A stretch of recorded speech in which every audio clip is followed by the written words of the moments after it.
Hello mga kabatang, ito po si Bujong DC, ang tripulanteng Batanggenyo. Kami po ngayon ay nasa sa Italy. Ayan, nakasama ko, nakasabay ko yung kakuro ko.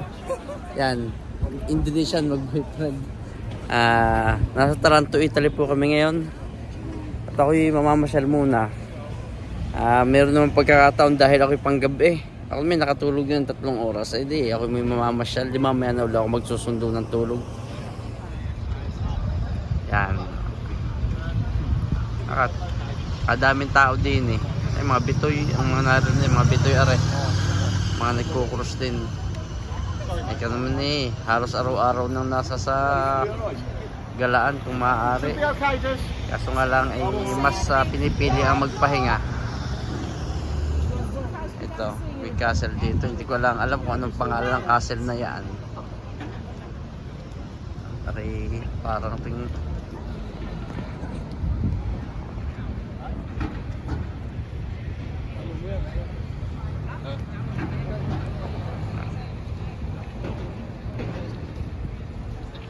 ngayon po ako'y nagagala. Ito nga po, Taranto, Italy. First time ko makarating dito pero 2 years. Marami kaming biyahe dito sa Italia eh. Pero nga ngayon lang ako nakababa dito.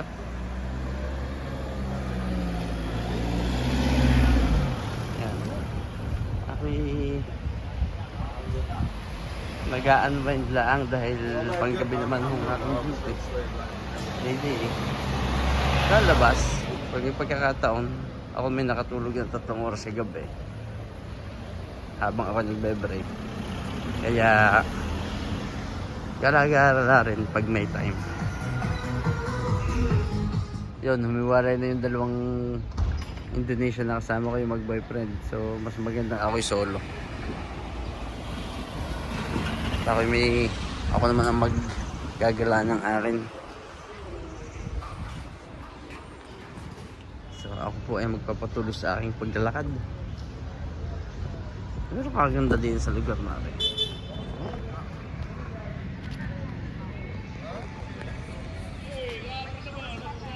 Nakadaming kalapati din. Kung sa Pilipinas ay ubos na. Bakit na ipamulutan na maglalasing? Maganda mga parke dito eh. Oh, ayan ang park dito.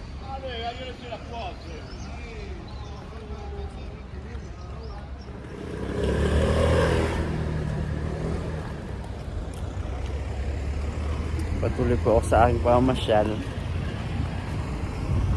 Ako maghahanap din ng mapapagmeriendahan mamaya. Titingnan ko anong masarap din eh.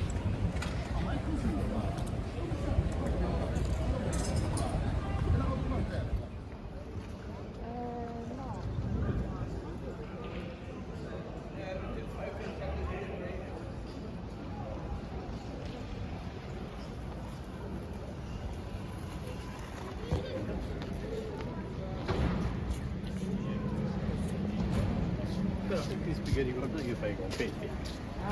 Narurong pala yung aking dalawang kasama. Akala ko humiwalay na ako pala napasunod.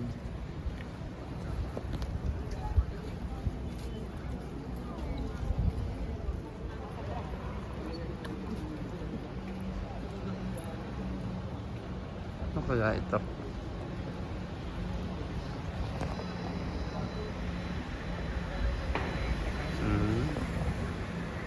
Mga park dito, ganyan. Ang isang nagustuhan ko dito, yung mga bar nila dito. Hindi kagaya sa, alam nyo na, sa atin. Yan po, ang Taranto, Italy. Kabayan pala to. Kabayan.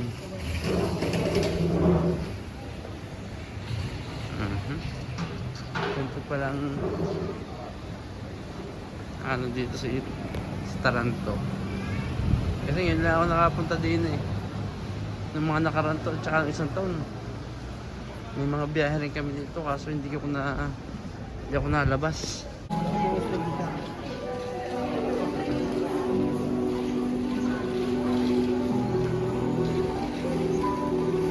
Okay, ito niya. Nagpe-perform yung isa oh. Nagja-juggling.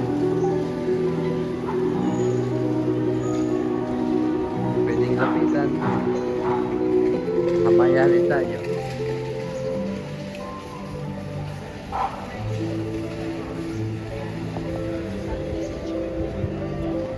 Ano pala to eh.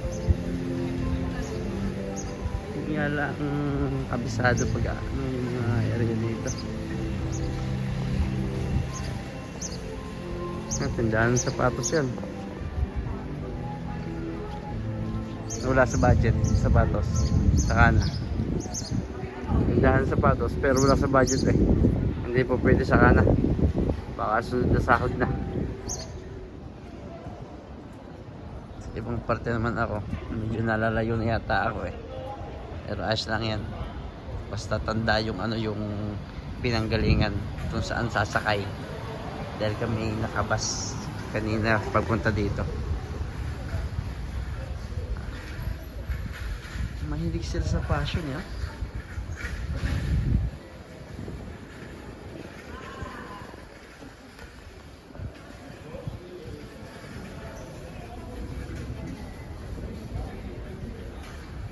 Pero marami dito yung mga parang yung mga almusalan, kapihan. Banda ron, sa dinaanan ko marami doon. Pero dito, hindi ko alam anong meron dito. Yung mga electronics, wala po nakikita. Tindahan ng sapatos yun. Mahilig nga sila sa fashion dito eh.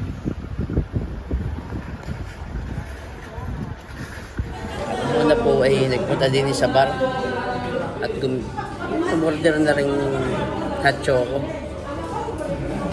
para lang makaihi. Kahirap hanapin ang ihian din eh.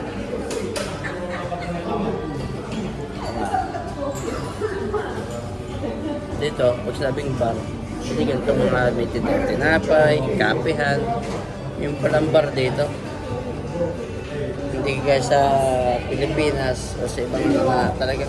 Pag sabing bar, di inuman. Eh dito pala hindi. Almusalan. Ang aking hot chocolate, napakalapot to. Lagi chocolate nga eh. Ewan kung makakatulog agad mamaya pagkarating sa barko. Okay. Asya sige po, tahan mo nang ring uubusit nang ako'y makauwi na.